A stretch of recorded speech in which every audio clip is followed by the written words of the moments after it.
Hello friends, हमारी इस video का टॉपिक है अकाउंटिंग इन्फॉर्मेशन। अकाउंटिंग इन्फॉर्मेशन बहुत ही सिंपल सा टॉपिक है। इसको समझने के लिए मैं पहले दो टर्म्स आपको बताती हूँ।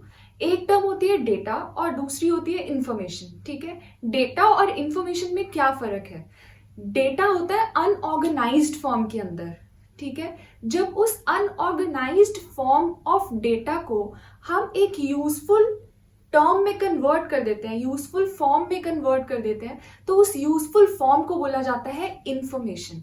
ठीक है, तो यहाँ पे हम बात करें अकाउंटिंग इंफॉर्मेशन की, तो अकाउंटिंग इंफॉर्मेशन क्या होगी? एक रॉ डेटा, यानी कि इन द फॉर्म ऑफ जो बिजनेस ट्रांजेक्शन्स हमारे पास है, उन बिजनेस ट्रांजेक्शन्स जो रॉ फॉर्म में पड़ी हुई हैं, उनको एक ऑर्गेनाइज तरीके से अकाउंटिंग प्रोसेस यूज करके इंफॉर्मेशन में कन्वर्ट करना। ठीक है, इंफॉर्मेशन में ट्रांसफॉर्म करना, तो उस इंफॉर्मेशन को हम बोलते हैं अकाउंटिंग इंफॉर्मेशन। ठीक है, तो देखिए यहाँ पे जो भी हम अकाउंटिंग प्रोसेस करते हैं, जिसमें डिफरेंट स्टेप्स होते हैं, तो हर एक स्टेप से हमारे पास एक ऑर्गेनाइज्ड वे से इंफॉर्मेशन निकल के आ रही है। ठीक है, तो जो भी अकाउंटिंग प्रोसेस है, स्टेप्स ऑफ अकाउंटिंग है, उनसे क्या होता है, एक इंफॉर्मेशन निकल के आती है। अब पूरे साल में हम क्या करते रहते हैं, ट्रांजेक्शन्स को रिकॉर्ड करते रहते हैं। ठीक है, in the form of journal, ledger. ठीक है, और ये सारा काम पूरे साल चलता रहेगा। तो at the end of a particular period, accounting period के एंड में जाके हम क्या करते हैं, फाइनेंशियल स्टेटमेंट्स बनाते हैं। जो फाइनेंशियल स्टेटमेंट्स बनाते हैं वो एक तरह से इंफॉर्मेशन का काम कर रही है। ठीक है, तो यहाँ पे देखते हैं information generation in the form of financial statements. Financial statements दो तरह की होती है, एक हमें बताती है फाइनेंशियल परफॉर्मेंस, तो दूसरी हमें बताती है financial position, trading and P&L account and balance sheet. ठीक है, अब इस इंफॉर्मेशन को हम क्या करते हैं, अकाउंटिंग इंफॉर्मेशन को क्या करते हैं, ये क्यों जनरेट करी जाती है? इसका मोटिव होता है, पूरे अकाउंटिंग प्रोसेस का मोटिव होता है कि जो भी यूजर्स हैं अकाउंटिंग इंफॉर्मेशन के, जो भी यूजर्स हैं, उनको ये डेटा निकाल के दिया जा सके, उनको ये फाइनेंशियल स्टेटमेंट्स हैंड ओवर की जा सके, ताकि वो यूजर्स हैं उन अकाउंटिंग इंफॉर्मेशन को यूज करके जो भी उनको डिसीजंस लेने हैं वो ले सके। ठीक है, तो इसी चीज को हम पूरे लेक्चर में डिस्कस करेंगे कि यूजर्स कौन होते हैं और वो इस अकाउंटिंग इंफॉर्मेशन को यूज करके कैसे डिसीजंस लेते हैं। ठीक है, तो ये हमारा हो गया अकाउंटिंग इंफॉर्मेशन की हर एक स्टेप पे इंफॉर्मेशन जनरेट हुई, और वो इंफॉर्मेशन जो जनरेट हुई है वो डिसेमिनेट करी है, दी है हमने डिफरेंट यूजर्स को, और वो यूजर्स उस इंफॉर्मेशन के बेस पे डिसीजंस ले रहे हैं। नेक्स्ट पार्ट क्या है, टाइप्स ऑफ अकाउंटिंग इंफॉर्मेशन। तो टाइप्स में देखते हैं, basically there are 3 types of accounting information: income statement, statement of financial position and cash flow statement. तो इनकम स्टेटमेंट की फॉर्म में इंफॉर्मेशन कैसे जनरेट होती है? इनकम स्टेटमेंट को देखते हैं। इनकम स्टेटमेंट में क्या होता है, हम बनाते हैं trading and profit and loss account. ठीक है, तो इनकम स्टेटमेंट से हमें क्या पता चलता है कि एक पर्टिकुलर अकाउंटिंग पीरियड के अंदर एक ऑर्गेनाइजेशन का क्या प्रॉफिट हुआ या क्या लॉस हुआ। ठीक है, अब जो नॉर्मली क्या बनता है, trading and profit and loss account बनता है। But in case of companies, जो कंपनी फॉर्म ऑफ बिजनेस होता है, तो कंपनीज के ऊपर लगता है कंपनीज एक्ट 2013। तो जब कंपनीज एक्ट 2013 एप्लीकेबल हो जाता है, तो उसमें फॉर्मेट दिया गया है कि इस तरीके से आप इस स्टेटमेंट को बनाओगे, इनकम स्टेटमेंट को बनाओगे। तो यहाँ पे फर्म के केस में trading and profit and loss account बन रहा है, कंपनी के केस में एक स्टेटमेंट बनती है प्रॉफिट एंड लॉस की, और वो बन रही है कंपनीज एक्ट 2013 के पार्ट 2 के अंदर शेड्यूल 3 के अंदर वो फॉर्मेट दिया हुआ है, जिसको हम यूज करके क्या कर रहे हैं, स्टेटमेंट फॉर्म कर रहे हैं। और जो नॉन प्रॉफिट ऑर्गेनाइजेशंस, एनपीओ का यहाँ पे मतलब है नॉन प्रॉफिट ऑर्गेनाइजेशंस, ठीक है, इनके अकाउंट्स भी अलग तरीके से बनते हैं। तो ये बनाते हैं income and expenditure account. Income and expenditure account बना के इनका पता चलता है कि सरप्लस हुआ है या डेफिसिट निकला है। ठीक है, तो ये 3 तरीके से हमारी इंफॉर्मेशन जनरेट हो रही है इनकम स्टेटमेंट के अंदर। नेक्स्ट पार्ट है statement of financial position. Statement of financial position बना के हमारे पास इंफॉर्मेशन जनरेट हो रही है। किस चीज की अकाउंटिंग इंफॉर्मेशन जनरेट हो रही है? एसेट्स की, एसेट्स, लायबिलिटीज एंड कैपिटल, ये तीनों की पोजीशन बता रही है हमें कब? As on a particular date, एक पर्टिकुलर डेट के ऊपर। ध्यान में रखने वाली बात यह है कि जो भी हमारा प्रॉफिट एंड लॉस अकाउंट या इनकम स्टेटमेंट बनती है वो फॉर अ पर्टिकुलर पीरियड बनती है, ठीक है। और जो बैलेंस शीट या पोजीशन स्टेटमेंट जिसको हम बोलते हैं वो as on a particular date होती है, ठीक है। तो ये as on a particular date क्या हो रहा है? स्टेटमेंट ऑफ फाइनेंशियल पोजीशन बन रही है। Next is cash flow statement. Cash flow statement से भी अकाउंटिंग इंफॉर्मेशन निकलती है। किस फॉर्म में? कैश फ्लो स्टेटमेंट हमें बताती है कि कैश कितना आया और कैश कितना गया, कैश का इनफ्लो और कैश का आउटफ्लो।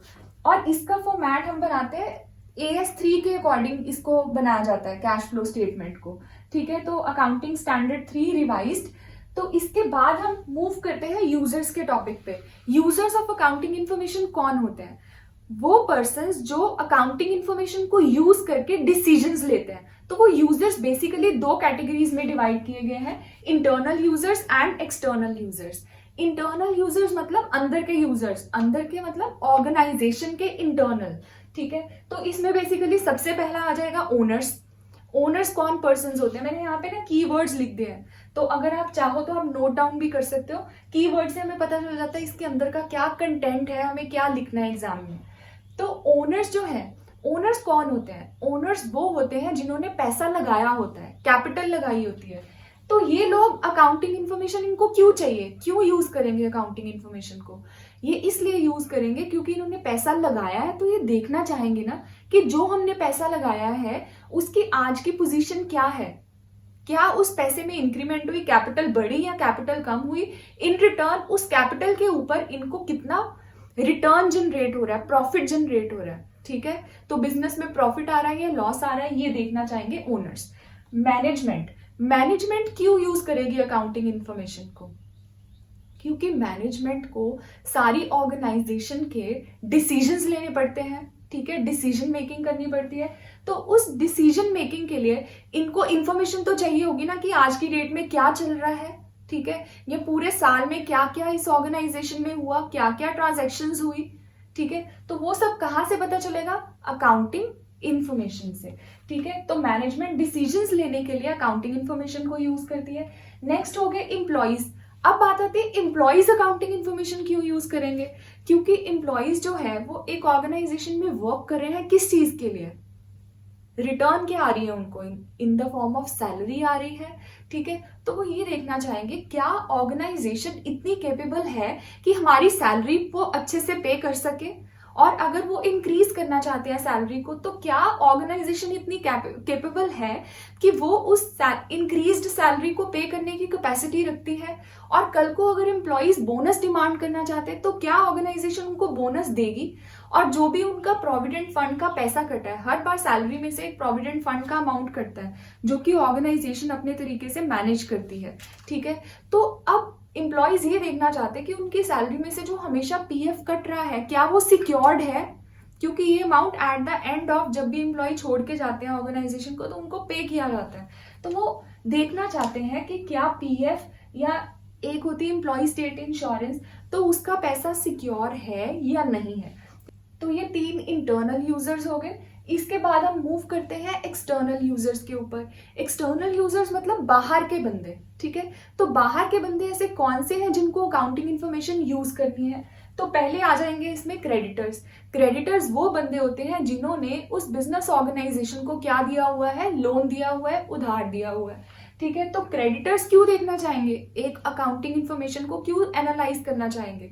वो इसलिए स्टडी करना चाहेंगे कि हमने अगर इस बिजनेस ऑर्गेनाइजेशन को लोन दिया है तो क्या इसकी क्रेडिट वर्थीनेस इतनी है कि ये हमें रीपे कर पाए, या फिर अगर उन्होंने लोन देना है फर्दर तो वो सोचेंगे कि हाँ इस ऑर्गेनाइजेशन को लोन दिया जाए या ना दिया जाए, ठीक है। तो यानी कि वो क्रेडिट वर्थीनेस चेक करना चाहते हैं कि कल को ऑर्गेनाइजेशन रीपेमेंट की कैपेसिटी रखती है या नहीं रखती है। उसके बाद आ जाते हैं इन्वेस्टर्स या पोटेंशियल इन्वेस्टर्स। इन्वेस्टर्स वो होते हैं जिन्होंने ऑलरेडी बिजनेस में पैसा लगाया हुआ है, और पोटेंशियल इन्वेस्टर्स वो होते हैं जिन्होंने जो सोच रहे हैं अभी कि इस ऑर्गेनाइजेशन में पैसा लगाएं या ना लगाएं।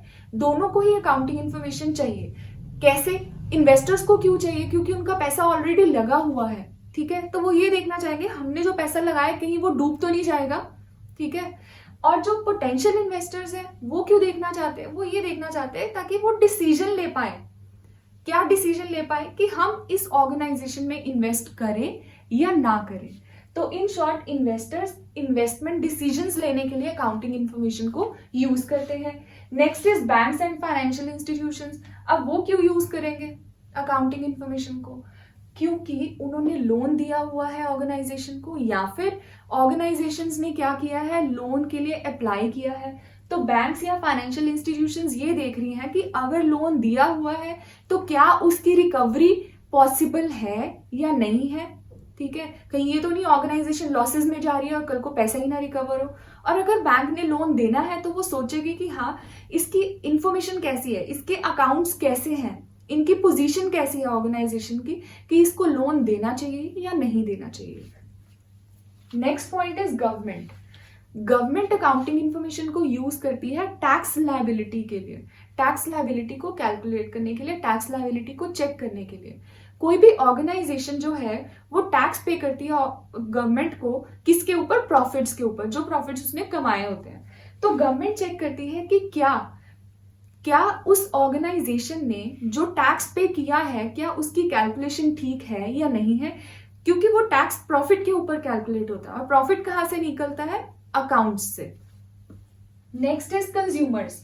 कंज्यूमर्स बेसिकली अकाउंटिंग इंफॉर्मेशन को यूज करते हैं चेक करने के लिए कि क्या ऑर्गेनाइजेशन जो प्रोडक्ट्स बना रही है वो बढ़िया क्वालिटी के हैं और उनकी प्राइसिंग ठीक है या नहीं।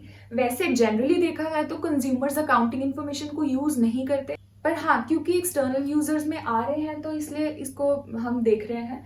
तो कंज्यूमर्स जो है वो क्वालिटी एंड प्राइस, दो पर्पसेस के लिए अकाउंटिंग इंफॉर्मेशन को यूज कर सकते हैं। फिर आते हैं रिसर्चर्स। रिसर्चर्स वो पर्संस होते हैं जो रिसर्च कर रहे हैं किसी फील्ड में। ठीक है, जैसे अकाउंटिंग फील्ड में रिसर्च कर रहे हैं, तो ठीक है, वो आए और अपना अकाउंटिंग डेटा को यूज किया उन्होंने, किस पर्पस के लिए? रिसर्च पर्पस के लिए। Public at large. Public at large क्यों देखेगी अकाउंट्स को? वो ये देखना चाहती है कि जो ऑर्गेनाइजेशन है ये हमारे लिए क्या कर रही है, सोसाइटी एट लार्ज के लिए क्या कर रही है।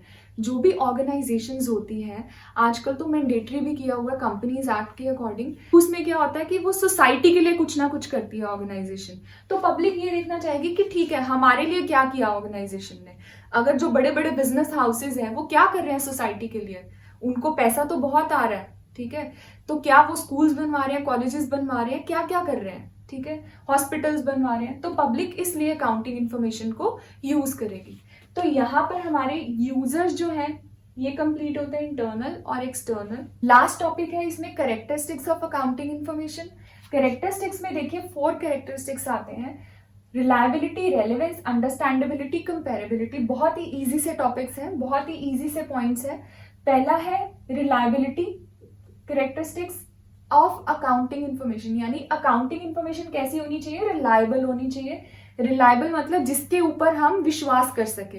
तो वो कैसे विश्वास कर सकेंगे? अगर उस इंफॉर्मेशन में कोई भी मटेरियल एरर नहीं है, प्लस वो किसी भी एक पर्सन के जजमेंट के ऊपर, बायसनेस के ऊपर बेस्ड नहीं है। तो it should be free from personal bias, ठीक है, कोई भेदभाव से परे होनी चाहिए, प्लस उसमें कोई भी एरर्स, गलतियां नहीं होनी चाहिए, और उसको वेरीफाई भी कर सके हम। Next point is relevance.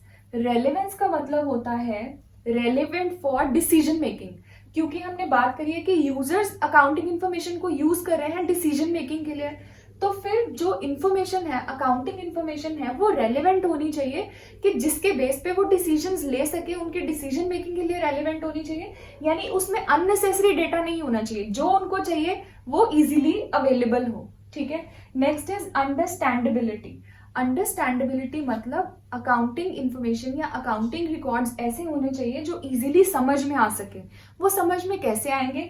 अगर उनकी प्रेजेंटेशन प्रॉपर होगी, उसको प्रॉपर फॉर्मेट में बनाया होगा, प्रॉपर तरीके से बनाया होगा, जिसमें हम उसको समझ पाए पढ़ के कि ठीक है, ये कहना चाहते हैं अकाउंटिंग रिकॉर्ड्स, तो अंडरस्टैंडेबल होने चाहिए। Last point is comparability. Comparison करना पॉसिबल हो, इस तरह के अकाउंट्स होने चाहिए। कंपैरिजन कैसा वाला पॉसिबल हो? इंटर फर्म भी, इंट्रा फर्म भी। इंट्रा फर्म मतलब एक फर्म का ही डिफरेंट अकाउंटिंग ईयर से कंपैरिजन, एक साल के रिजल्ट्स का डिफरेंट सालों के रिजल्ट्स के साथ कंपैरिजन पॉसिबल हो, और एक फर्म का दूसरे फर्म के रिजल्ट्स के साथ भी कंपैरिजन पॉसिबल हो, यानी इंटर फर्म इंट्रा फर्म दोनों तरह के कंपैरिजन पॉसिबल हो, ठीक है। तो कंपेरेबल होनी चाहिए। प्लस मेजरमेंट यूनिट का मतलब यहाँ पे है कि मनी वैल्यू, जिस मनी वैल्यू में, जिस मॉनेटरी फॉर्म में, जिस मॉनेटरी यूनिट में हमने अकाउंट्स को दिखाया है, हर साल वही मॉनेटरी यूनिट यूज किया हो। जैसे इस साल अगर मैं रुपीज में बना रही हूँ अकाउंट्स, तो अगले साल भी रुपीज में होने चाहिए, एंड सो ऑन, ताकि हम इजीली कंपेयर कर सके एक साल के डेटा को दूसरे साल के डेटा के साथ। तो इसके साथ हमारी characteristics of accounting information complete होते हैं, और हमारा पूरा अकाउंटिंग इन्फॉर्मेशन का टॉपिक कंप्लीट होता है। Thanks for watching the video.